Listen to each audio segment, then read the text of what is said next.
You good? Yes. All right. Hi there. My name is Wendy Wagner, and for the next hour, I'm going to be doing a red chalk drawing demo. I'm just going to give you a little introduction to the school. I am a fellow at Studio Incamminati, which basically means that I went through the 4-year program and I graduated. I applied for a fellowship, and I'm now there teaching as well. Let me give you a little introduction on the supplies that I use, because I do get a lot of questions about that. Sorry, I'm a little off my game this morning, 12:02.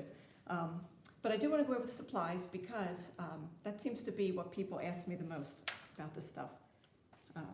So I'm going to start with the papers that I use. So this is a sample of a paper called Gutenberg, and this is the one that I like to use the most. It comes in like this tan color. It's real thin, and I'll use a watercolor wash to tone it.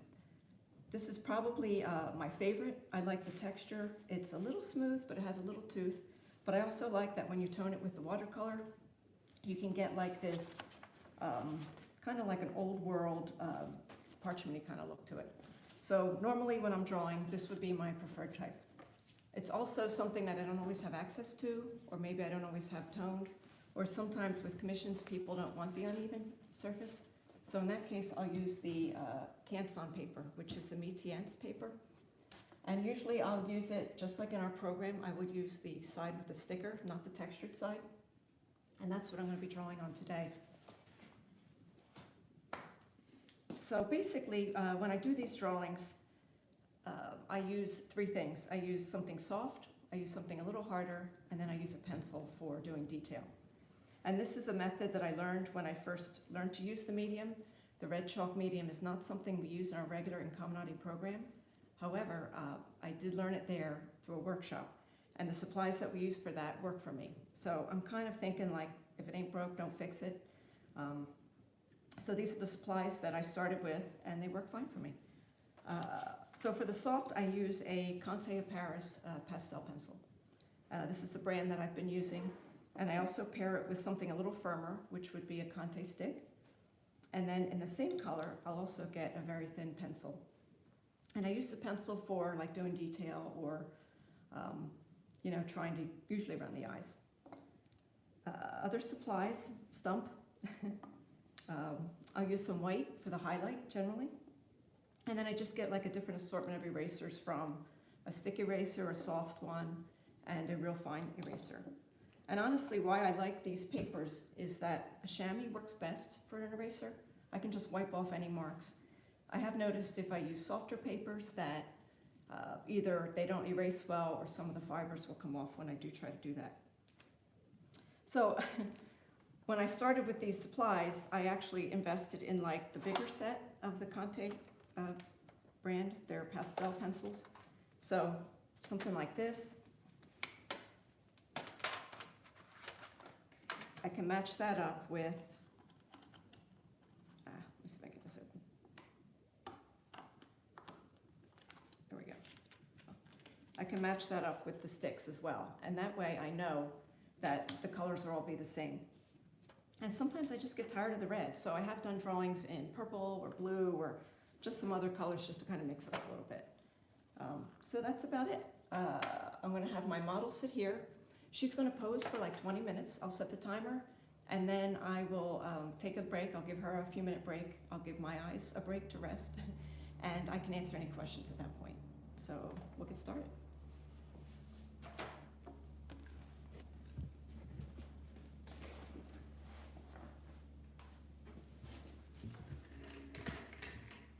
So Incamminati started these informal demos since we're all kind of stuck in our homes doing our social distancing. And it's kind of a way to bring artists together. And so it is informal. We're doing this on our own. So anyway, bear with me.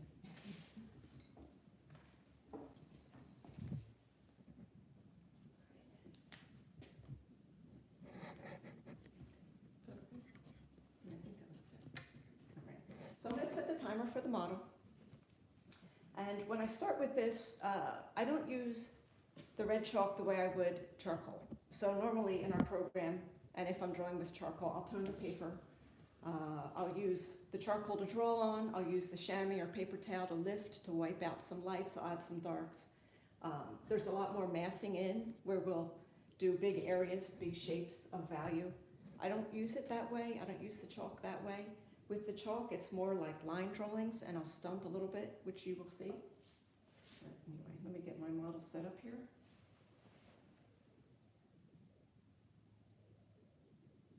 I'm sorry. All right.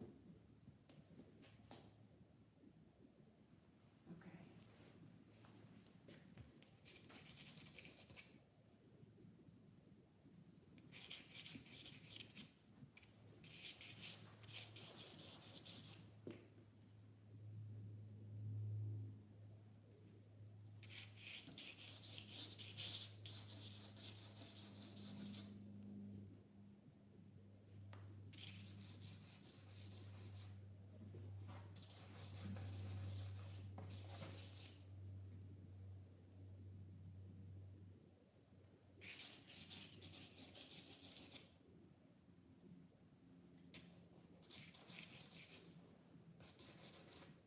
So my first lines are kind of just blocking in a shape. Right now I'm working on her perimeter, and I just kind of squint down, I stand back, I try to look at the distance from like here to here, I'll look here across here, and then down here. This is kind of a little indicator for maybe her shoulder that I see coming in. And these are just kind of like searching lines. I have to put something down to correct it. So the first lines I put are not going to be perfect, but that's okay. I'm just kind of figuring it out a little bit.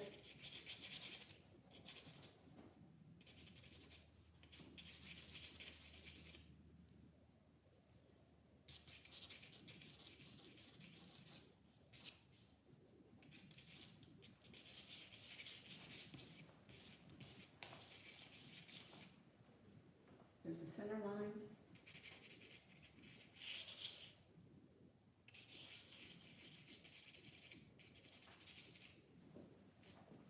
Indicator for her chin.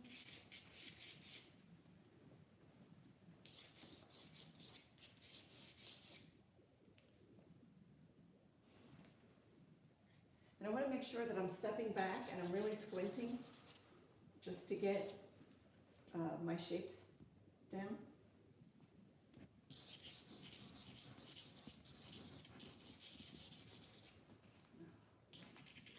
Somebody just said that the audio is low.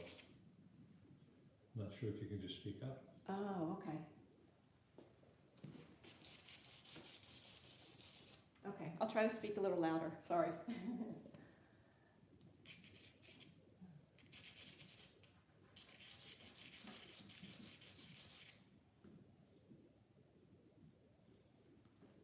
Okay, so right now I'm looking at this distance here. I'm looking at the distances here to here.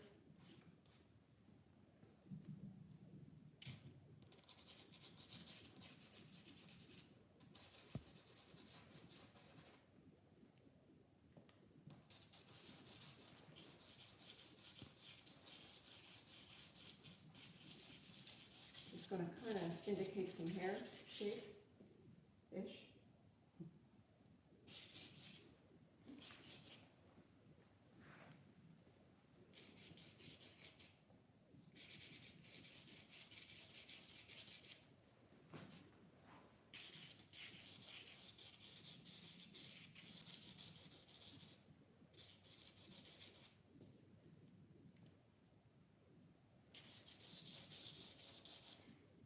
Move this down a bit. Speak up. Okay. I'm not used to talking as I make my marks, so I'm trying to speak as my thoughts are. So let's see. There we go.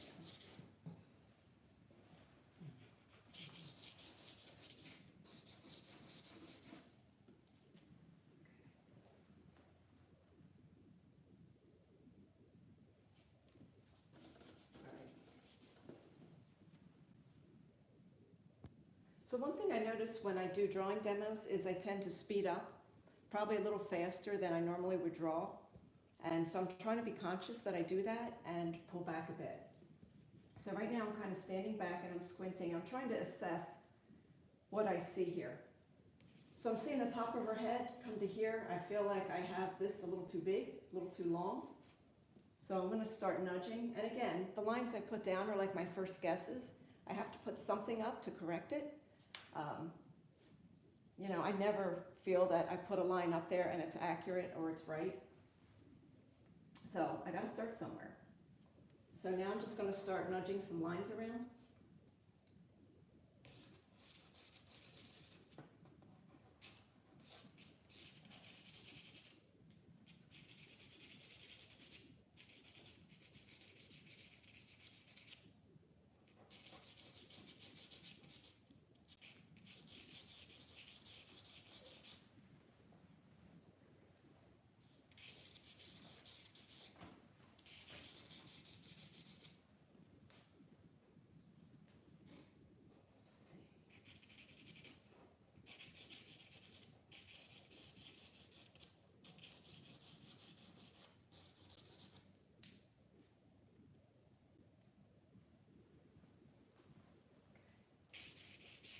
I'm going to do a line for like the brow ridge, just to kind of indicate that.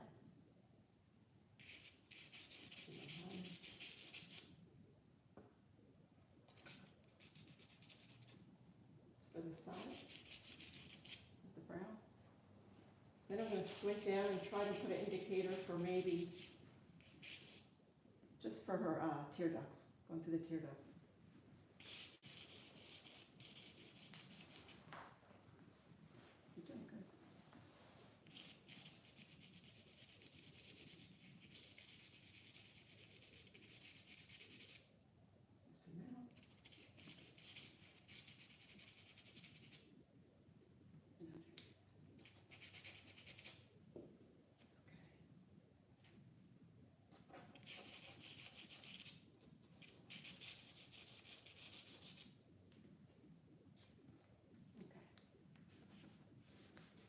I can use my chamois to just kind of erase.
All right, so I have some basic place markers.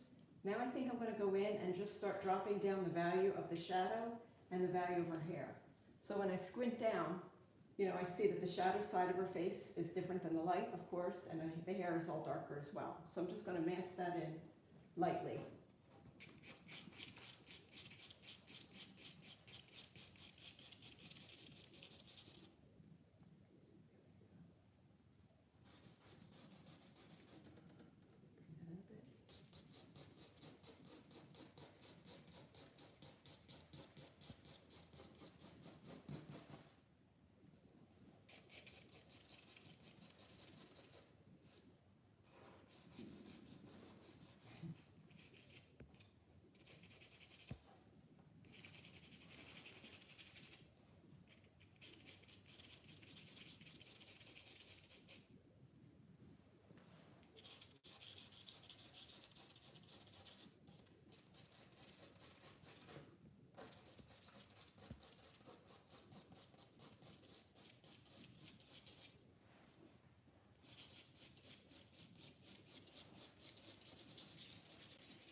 and forth. Still feeling like I'm growing her face a bit. So I'm just going to stand back and kind of look and see what shapes I'm seeing here.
That's okay, I think.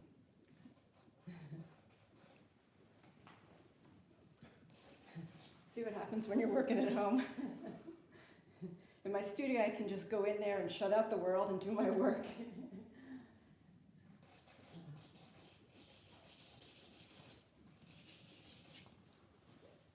That's what I've noticed with being sheltered in home with family. I think for most people it's like, great, I have time off, I can be home and get things done. But for me, I actually find a lot more distractions, which I guess everybody is at this point.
I do try, when I do, say, one side of the face, I try to go over to the other side to make sure that I still have my symmetry.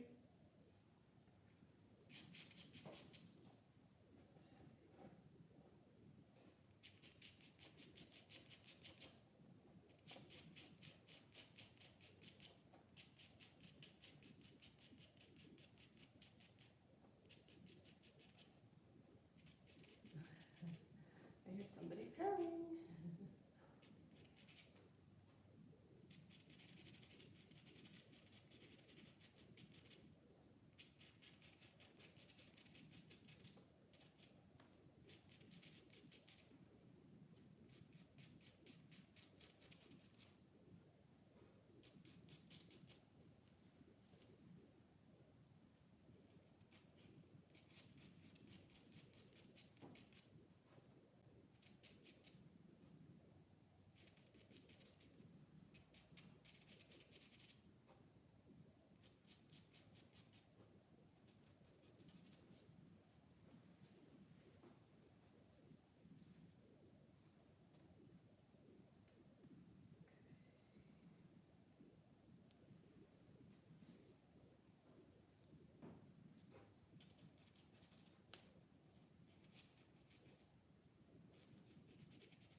Now typically, I probably wouldn't be jumping into this stuff so quickly, just because this is a short demo.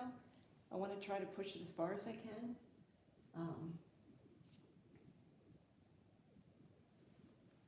Good job, good job. Okay. Keep it.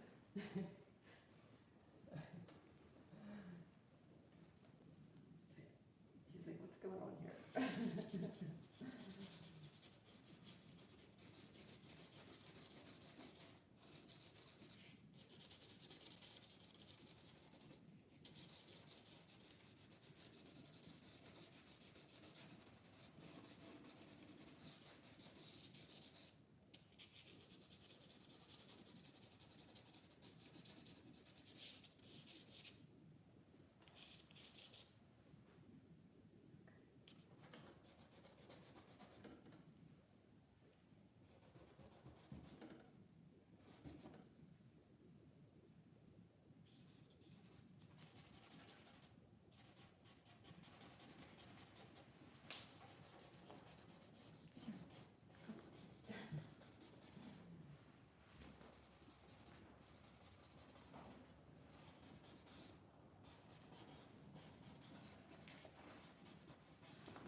She's like, okay. Here's my break.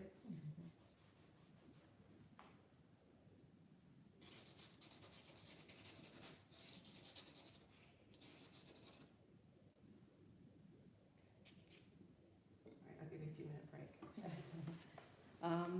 So I'm just going to give her a couple minutes break. Usually she would get 5, but in the essence of saving time, we'll just give her a few minutes to stretch.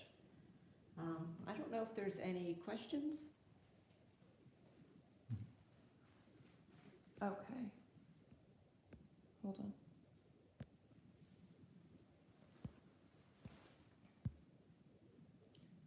Okay, someone asked what type of chalk are you using? Oh, okay. It's a Conte, a Paris pastel pencil. This is number 610, which is Sanguine. And I will also use a similar Conte stick as well. Are you using a crayon?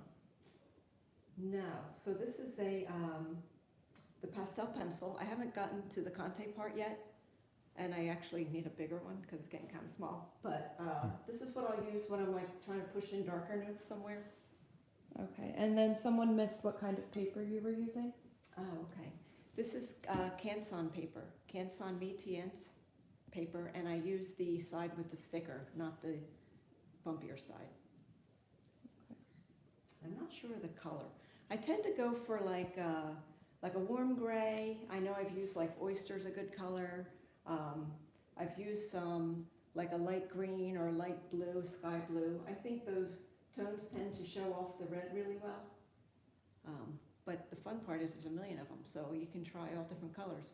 And especially if I switch colors to say maybe if I'm gonna do something on blue or purple, I find that the blue or purple also look nice on this tone right here. Okay, next question is, do you feel that the red chalk requires a different type of handling compared to graphite? Yes, well, not really, no. I would say that I'm using it more like graphite. So I'm thinking of it like graphite, I would say, I guess with my line, but it's not easier to stump and it's easier to get some darker values in there. You know, with graphite, for me to, you know, really push a dark note or something like that in there. Okay, next is, did you say at the beginning that you normally use Hanoi Gutenberg paper? Oh, is it Hannibal or something like that? Yes, there we go. Yes. No, it's Gutenberg laid is the paper, and I can put up a supply list. I'm sure we could get one somewhere. I mean, I could link it up somewhere. You could probably put it in the description. Yeah. Oh, good idea. After the video. Okay, And there we what go. color pastel pencil are you using? This is Sanguine, it's called, and the number's 610, and the brand is Conte Paris. I mean, you can use any kind Carbothello pencil, you can use those as well. I just found that these match up well with the Conte sticks, and especially when I started experimenting with other colors, I wanted to make sure that, you know, my purples were similar, my blues were similar, so it just made it easier. And I showed this earlier, but they come in these, you know, you can get like sets. So, you know, I have a whole bunch of browns, I could try greens, grays, any color that I want to try. You know, I can get a set of them and just kind of mix it up a bit. When I tone the paper, when I use the other kind, I tend to like to go with maybe like a medium value, like about here. You know, sometimes I've gone a little too dark, sometimes I've gone a little too light. That's just me being sloppy with my consistency when I mix up the watercolor. But this is a mix of ultramarine blue and raw sienna, and it kind of gives it like a, I don't know if you can see it in the light, it kind of gives it more like a blue, but then it's got like a greenish hint to it. Back this way. There you Bring it go, that's forward better. here. No, No, not you're under too that. close to the light. Oh, There we go. that was a flash now. Yeah, so I have toned this a little lighter as well, and it's kind of got like a light sea green tone to it, and that looks good too. It's just that I don't always have this on hand. This will come in a really large sheet, and I can get like 4, maybe 15 by 20 sheet pieces out of it. So I try to order like a batch of 10 at a time, and then I'll tone them all at once. So that's kind of a whole process in itself. And then the next question was, have you ever tried it with red colored pencil? Do you prefer Conte as opposed to the colored pencil, or what is the difference? Oh, okay. So I will actually introduce at some point a colored pencil. And again, I try to keep it in the same family as the other things I'm using. So basically I'll have, you know, the pastels like by Soft, and this is easy to wipe off. It's, you know, I can stump it. I kind of don't like when everything's all stumpy with the chalk, because then I just feel like it's like a lot of smudgy orange. Then I'll use the Conte when I want to darken something down a bit. And generally that's in the hair. I will use that. I just haven't gotten that far. I won't do that in the very first pose. And then when I wanted to get some detail like around the eyes, I'll just use a regular Prismacolor pencil, very thin. And then I can be real delicate, you know, and then I can get like harder edges in. So I'll use this kind of at the end, but it's just very, yeah, like I don't want to use this too soon, because then it'd be like, oh, I'm getting too close into detail, or too soon into detail. And for this, I probably did get a little into detail more faster than I normally would. But I just wanted to kind of have something down to push a little further, just to show you in this hour. I might work on this later on, once the hour is up, and then I could post the finished picture on Instagram as well. We good? All right. I'm gonna give you one more. Okay. Does the toning of the paper help the red chalk modeling less grainier and smoother, or do you just stump it to make the modeling smooth? Nothing. Wait, so, okay, so when I tone the paper, that really doesn't affect, like if I were to use this one, this type of paper, when I tone it, it really doesn't affect how the chalk will go on. I will say that this is a thin paper. It's not really watercolor paper. It's not watercolor paper. So you do have to, you can see how the edges get a little buckled. So when I tone this, I want to be real careful, and I want to do one swipe and try to get a nice clean swipe.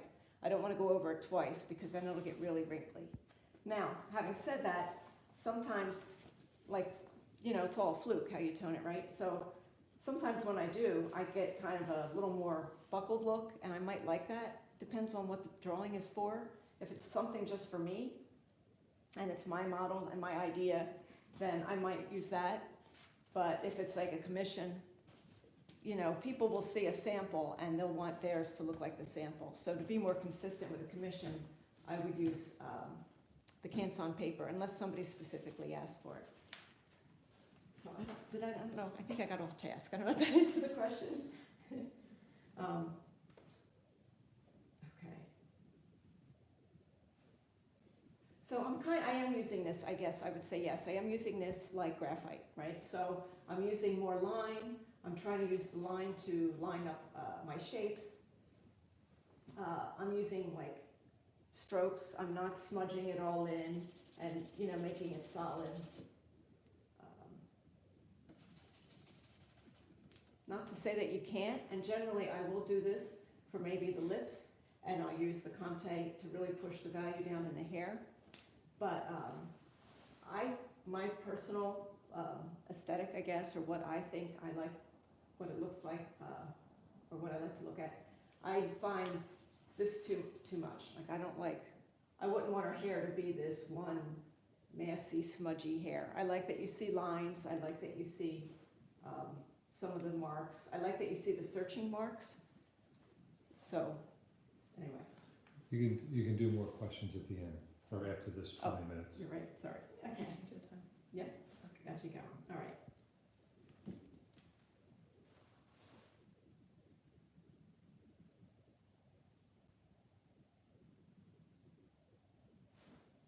So I could have kept working longer, but for me, I need that model break. I need to stop looking. And then when I come back into it, I have fresh eyes and I can see what needs to be adjusted easier.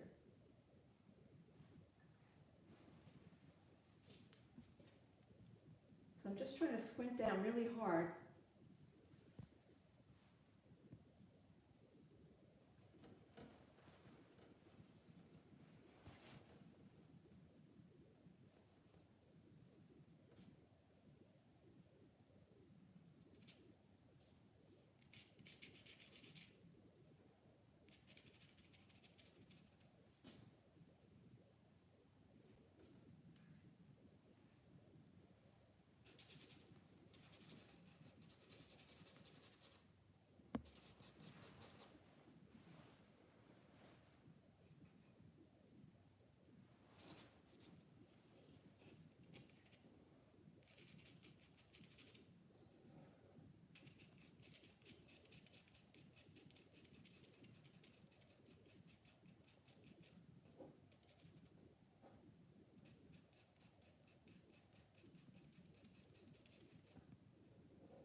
I think I've found that what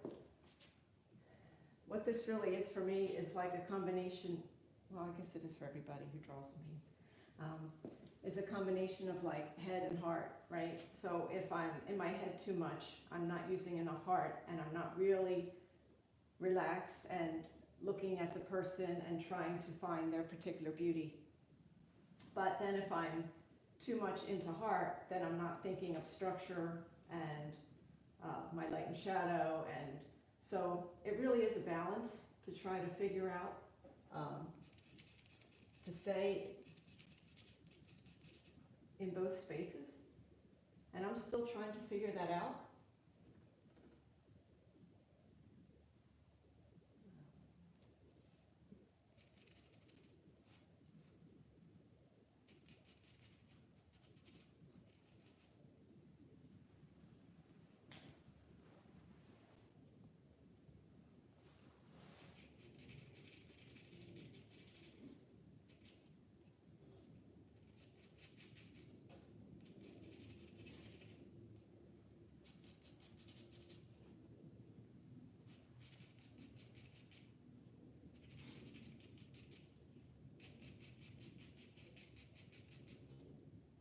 In other words, I think I'm getting a little too caught up in the forms around her mouth. So I'm going to move on. I can work on that later.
Oh, damn. Okay. What's wrong with you? Wasn't expecting that one. He wants to be the model. Oh, yeah.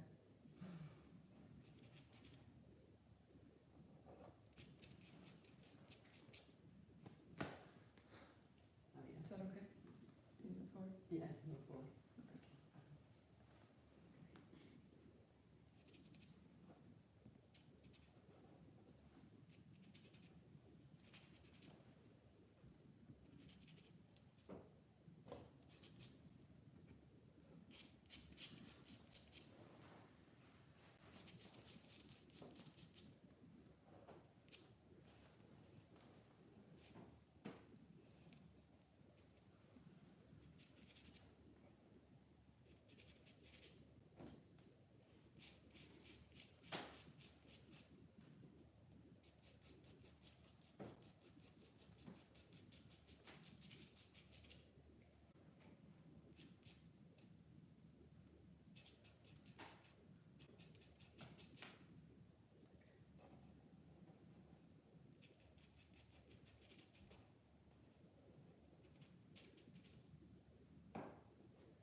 try to push this faster because of our time, but, you know, really squint down and look at the rhythms of the hair, you know, and I'll try to make sure I'm really accentuating the light.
something like this.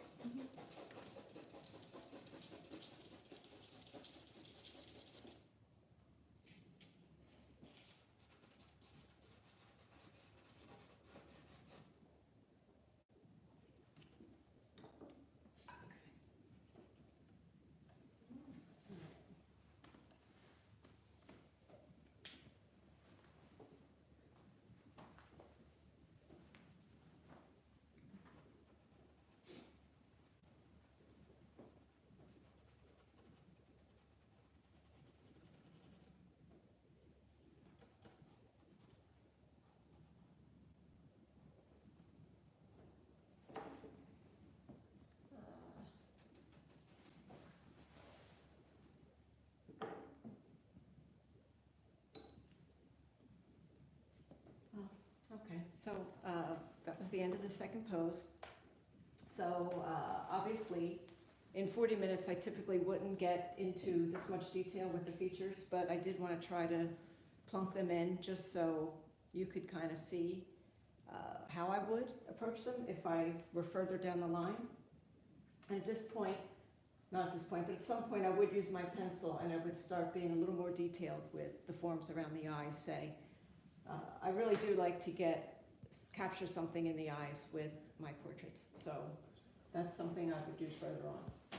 But anyway, thanks for hanging with me on this Easter time. A couple of questions. Yeah, oh, okay. Couple more. Couple questions? Someone said, sorry, I'm just trying to go through the comments. It's okay. This is totally informal, so. Are you using Conte or chalk yet? It looks like they asked towards the end. It was about 10 minutes ago. Oh, okay. Yeah, I did use a little bit of Conte at one point. Yeah, I felt like I was kind of rushing myself, so I didn't want to put too much in. I'd rather sneak up on it, I guess, than put it in there and not be able to remove it. Okay, and then there were just some questions about the programs that Incamminati has. I know someone had asked if they do sculpture, so maybe if you could just touch on Oh, those. sure. Yeah, so we actually, or hopefully, we'll be able to keep up with our workshop schedule this summer, so you can go on the website, studioincamminati.org, and check that out. As part of the full-time program, yes, students in second and third year will have sculpture class. And so part of the year they will do écorché, they will do sculpting the forms, they will do the head. It's really a cool component of the program and something that the students are super excited about. Okay. And then one guy wanted just to review the materials you're using. Oh, sure, okay. So when I do one of these drawings, and I happen to have one here. It was probably on the ad that you saw. I don't normally have them at home, but this one just came back, so I'll just bring this in. I'll sit her here. Oh, that helps not. There we go. So for something like this, my materials are the same as I'm using here. It's a Conte a Paris pastel pencil, and the color is 610 Sanguine. They do make a bunch of different reds, so I just try to mix it up sometimes. I'll also use a Conte stick, this is a little piece that I have left, and I will use a very thin Prismacolor pencil. And so something like this, I'd use the pencil for some lines around here and mostly trying to focus on the detail of the eye. And then for my highlights, once I get further along, I'll just use like a white pencil as well.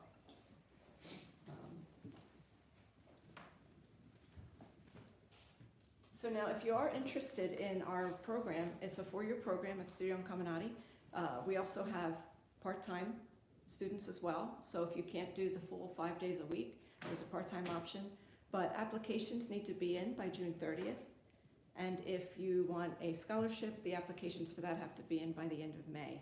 So you can go on our website, or there's probably a link in the bio for it as well, and you can find all the information there. But otherwise, thanks for hanging with me this Easter. Give me an excuse to get out of my sweats. And I hope you're all staying safe.